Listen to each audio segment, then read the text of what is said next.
Hello बच्चों, NCERT series में आप सभी का स्वागत है। बच्चों, हम कर रहे हैं morphology of flowering plant Pushpi पादपों के आकार की। ओके, हम इसको लाइन टू लाइन कर रहे हैं। ठीक है, जो आपके कॉम्पिटिटिव एग्जाम से रिलेटेड बहुत ही इंपॉर्टेंट चैप्टर है और साथ में एनसीईआरटी बहुत इंपॉर्टेंट है। ठीक है, तो हम अपने क्लास के साथ साथ एनसीईआरटी को साथ साथ करते जाएंगे। चलिए स्टार्ट करते हैं। नेक्स्ट क्लास में पिछली क्लास में हमने जो पढ़ा था वो पढ़ा था लीफ, पढ़ा था पत्ती, पढ़ा था। आज जो हम पढ़ने वाले हैं वो पढ़ने वाले हैं फ्लावर। क्या पढ़ने वाले हैं? फ्लावर, यानी पुष्प क्रम पढ़ने वाले हैं। ठीक है, पुष्पों के लगे रहने के क्रम को हम क्या बोलते हैं? पुष्प क्रम बोलते हैं। ठीक है, अब यहाँ पे हम देखते हैं आज। ठीक, पुष्प पुष्प एक क्या होता है? रूपांतरित प्ररोह होता है, जहां पर प्ररोह का शीर्ष मेरिस्टेमेटिक पुष्पी मेरिस्टेमेटिक में परिवर्तित हो। ध्यान रखना, यहाँ पे जो इनका प्ररोह होता है, तना होता है, वो कैसा होता है? मेरिस्टेमेटिक होता है। मेरिस्टेमेटिक का मतलब क्या होता है? यानी इनमें क्या होता है? विभाजन की क्षमता होती है। क्या होती है? विभाजन की क्षमता होती है। ठीक है, पत्तियां लंबाई में नहीं बढ़ती हैं, अक्ष दबकर रह जाता है, गांठों पर क्रमानुसार पत्तियों के बजाय पुष्पी उपांग निकल आते हैं। जब प्ररोह शीर्ष फूल में परिवर्तित हो जाता है तब वह सदैव अकेला होता है। जैसे आप देखते हो कि जब फ्लावर कहीं भी लगता है, क्या उसके साथ उसकी पूरी फैमिली रहती है? नहीं, अकेला फूल लगता है जब भी आप तोड़ पाते हो। ठीक है, गुच्छे में नहीं होता है, फ्लावर गुच्छे में नहीं होता है, हमेशा अकेले लगता है। ठीक, पुष्प अक्ष पर फूलों के लगे रहने के क्रम को हम क्या बोलते हैं? पुष्प क्रम बोलते हैं। पुष्प अक्ष पर पुष्प के लगे रहने के क्रम को हम क्या बोलते हैं? पुष्प क्रम बोलते हैं। ठीक है बेटा, जो पुष्प क्रम जो होता है दो प्रकार का होता है। एक होता है आसीमाक्षी, एक होता है सासीमाक्षी। ठीक है, आसीमाक्षी में जो पुष्प होता है प्रमुख अक्ष के सतह पर वृद्धि करता है तथा पार्श्व फूल के अग्राभिसारी क्रम में लगता है। ठीक है, असीमाक्षी का मतलब क्या है? देखिए, ये फूल जो होता है यहाँ पर लग रहे हैं और साथ में इसके बगल में भी जो हो रहे हैं फूल जो हो रहे हैं आगे की ओर लग रहे हैं। ठीक है, अग्राभिसारी क्रम में क्या हो रहे हैं? लग रहे हैं। इतना समझ में? ठीक है, सासीमाक्षी में क्या होता है? पुष्प क्रम प्रमुख अक्ष के शीर्ष पर फूल लगता है, इसलिए इसकी सीमित वृद्धि होती है। इसकी क्या होती है?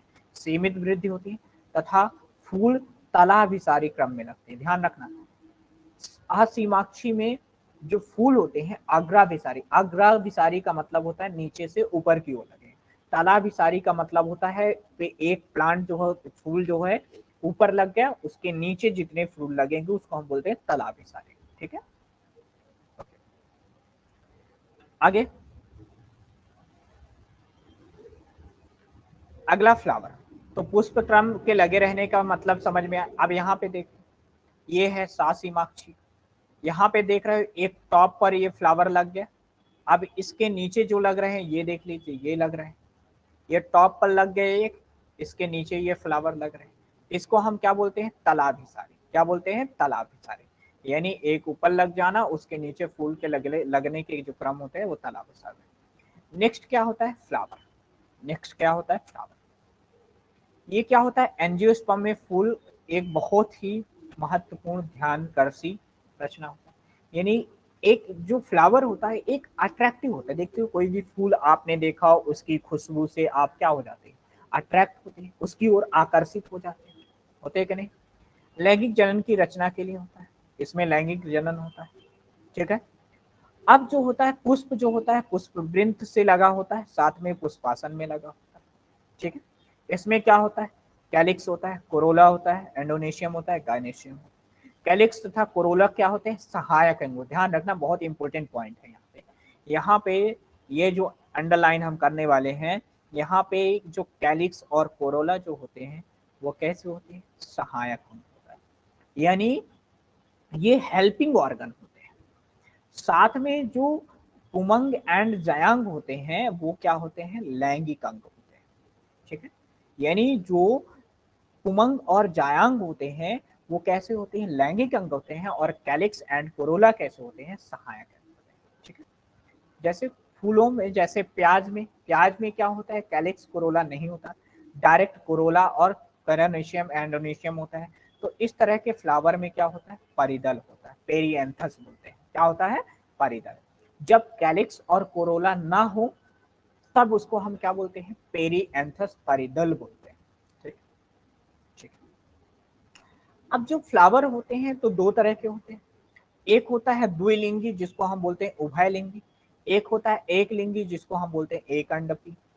ठीक है, तो फ्लावर कितने टाइप के होते हैं, दो तरह के, एक होता है द्विलिंगी, एक होता है एक लिंगी। ठीक है, अब फूल को हम काटते कैसे हैं, यानी उसकी सम्मिति कैसी होती है, तो वही है, एक होती है त्रिज्या सम्मित, यानी नियमित, जिसकी हमें किसी भी कैसे भी डिवाइड करो वह दो भागों में विभाजित होना ही है, उसको हम बोलते हैं नियमित। फिर होता है एक व्यास समित जिसको हम बोलते हैं द्विपार्श्विक, यानी बीच से काटने पर वो दो बराबर भागों में बट जाता है। ठीक है, किसी फूल को दो बराबर भागों में विभक्त किया जाता है, उसको हम बोलते हैं त्रिज्या समित। ठीक, ये किस में होता है, सरसों में होता है, धतूरा में होता है, मिर्च में होता है। किस में होता है, ससूरा, ससूरा नहीं, सरसों, धतूरा और मिर्च में होता है। लेकिन जब फूल को केवल एक विशेष ऊर्ध्वाधर में दो समानुपाती भागों में विभाजित किया जाता है तो उसको हम बोलते हैं एक व्यास सम्मित। ये किस में होता है, मटर में होता है, गुलमोहर में होता है, सेम में होता है, केसियम होता है। ध्यान रखना, इनके आपको एग्जाम्पल याद करके रखना है, किसमें किसमें, मटर, गुलमोहर, सेम, केसिया, ठीक है, धतूरा, मिर्चा। ठीक, और अगला जो होता है, जब हम फूल को किसी भी भाग में काटे वो अनियमित रूप से विभाजित हो, जिसको हम बोलते हैं अनियमित। जैसे किसमें होता है, केना में, किसमें होता है, केना, अनियमित। ठीक, अब इनके विभाजन के आधार पर जो पुष्प होते हैं वो कैसे होते हैं, त्रितयी, चतुष्टयी, पंचतयी, यानी उनके जो कैलिक्स और कोरोला कोरोला जो होते हैं वो अलग अलग तरह से होते हैं। ठीक है, अब इन पुष्पों से क्या होते हैं, कुछ पत्तियां निकलती हैं जिनको हम बोलते हैं सहपत्र। ठीक है, सहपत्र का मतलब होता है सहायक, जो पत्तियां निकलती हैं उनको हम बोलते हैं सहपत्र, और जिनमें सहायक पत्तियां नहीं होती इनको हम बोलते हैं सहपत्रहीन। जैसे प्याज में जो होता है सहपत्र नहीं होता है, प्याज की जो फूल होता है उसमें सहपत्र नहीं होता, कैलिक्स एंड कोरोला नहीं होता है। लेकिन नॉर्मल गुलाब के देख लो, गेंदा के देख लो, तो उसमें क्या होती है, छोटे छोटे से पंखुड़ियां निकलती है, उसके पहले हरे हरा सा भाग होता है, इसको हम बोलते हैं सहपत्र।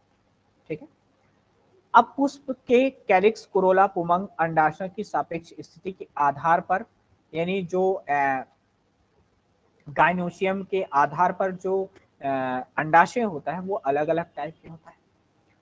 देखो, अधोजायांक जिसको हम बोलते हैं हाइपोगाइनस, परिजायांक का मतलब होता है पेरीगाइनस, अधिजायांक का बोलते हैं एपीगाइनस। अब ये है क्या, हाइपोगाइनस, पेरीगाइनस और एपीगाइनस, आपने देखा होगा जो अंडाशय होता है, गाइनोशियम जो होता है, ये इस टाइप के होता है, यानी देख रहे हैं ये पूरा अंडाशय कहाँ है, ऊपर है, यानी थैलेमस यानी पुष्पाशन के ऊपर। यहाँ पर देख रहे हो इसको धीरे धीरे क्या कर रहा है, पुष्पाशन जो थोड़ा सा ढक रहा है, यहाँ पे देख रहा है पुष्पाशन थोड़ा सा ढक रहा है, कुछ भाग खाली है। यहाँ पे पुष्पाशन को पूरी तरह से, ये जैसे आपने देखा होगा जाम, जाम का मतलब होता है बीही, ये लास्ट वाला दा वाला किसमें देखने को मिल जाता है, बीही में आपको देखने को मिल जाता है। यहाँ पे देखिए,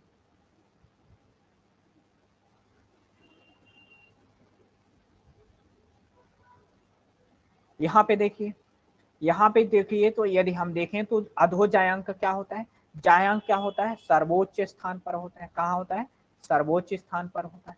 ठीक है, और अन्य अंग नीचे होते हैं, यानी जायांक क्या होता है, सबसे ऊपर होता है, और बाकी जो ऑर्गन्स होते हैं वो कहाँ होते हैं, नीचे होते हैं। ठीक है, परिजायांक में क्या होता है, अंडाशय मध्य में होता है और पुष्पाशन के किनारे पर क्या होते हैं, उसके अन्य भाग उपस्थित होते हैं।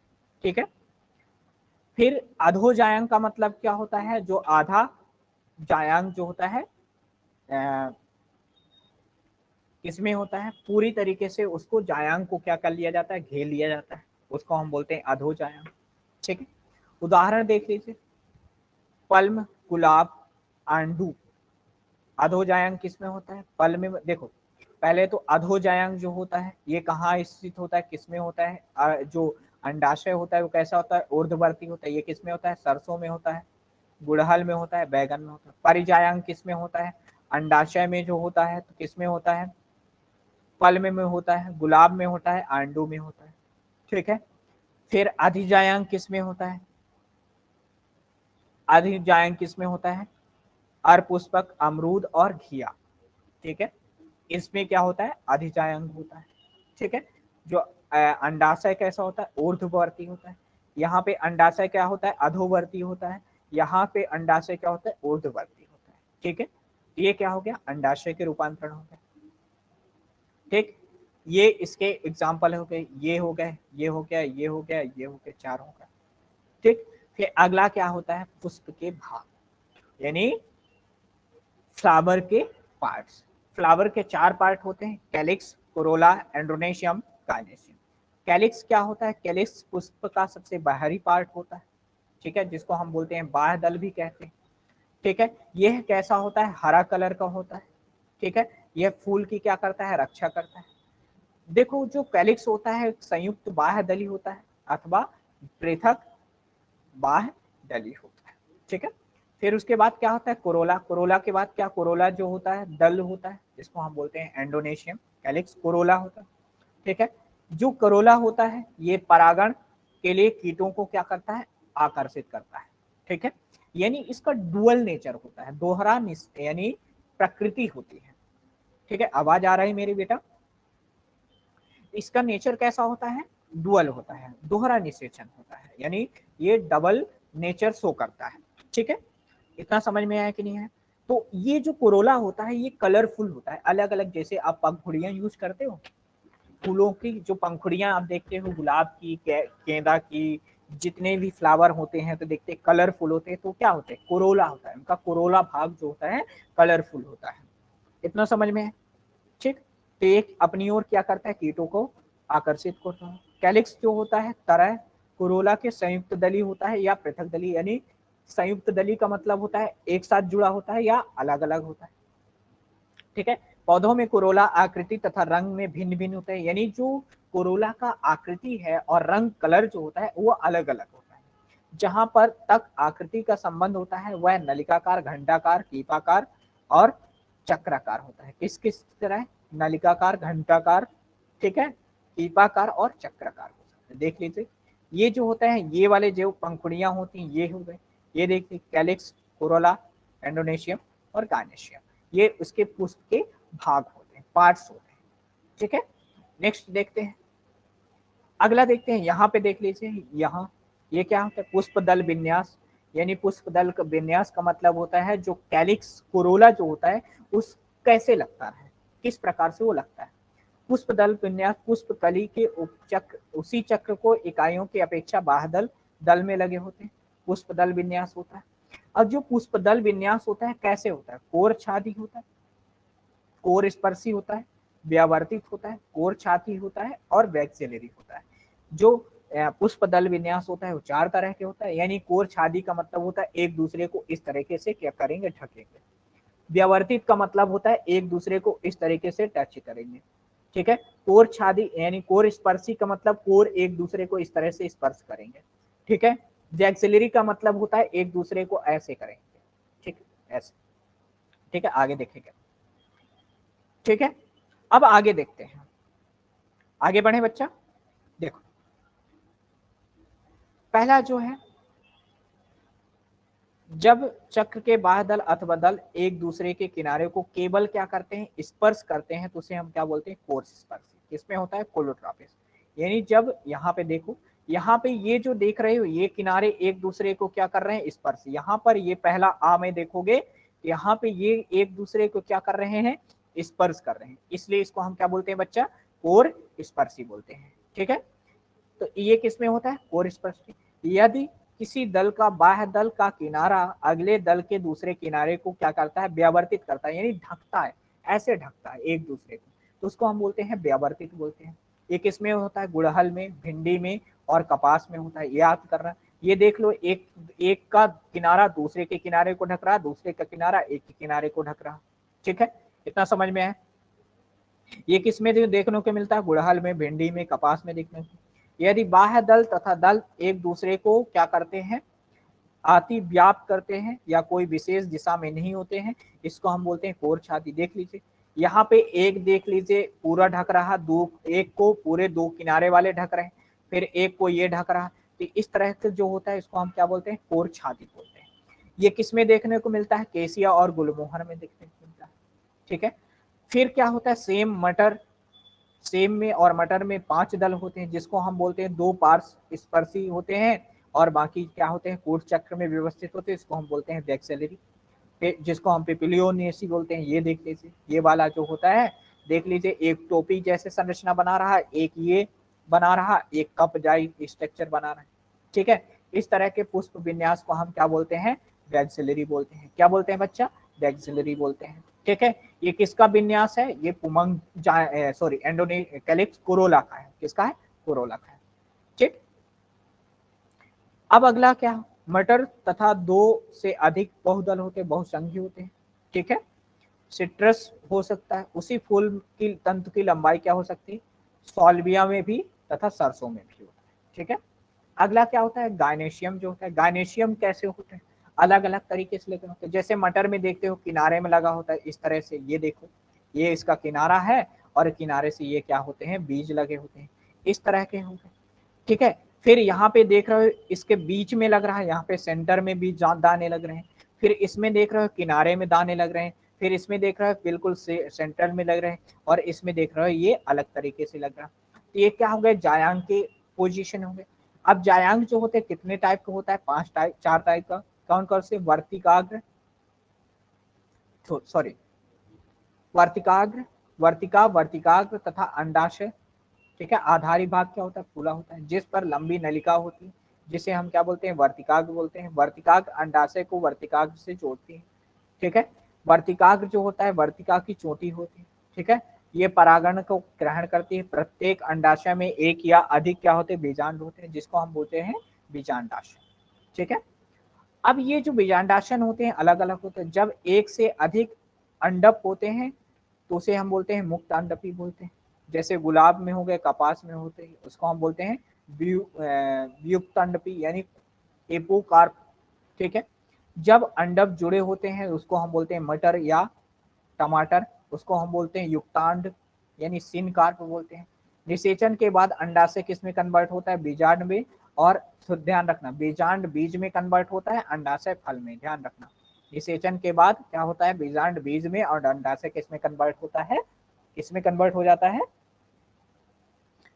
अंडाशय फल में। बीजांड बीज में, अंडाशय फल में। अगला क्या होता है, बीजांड न्यास, यानी बीजों के लगे रहने के क्रम को हम बोलते हैं बीजांड न्यास।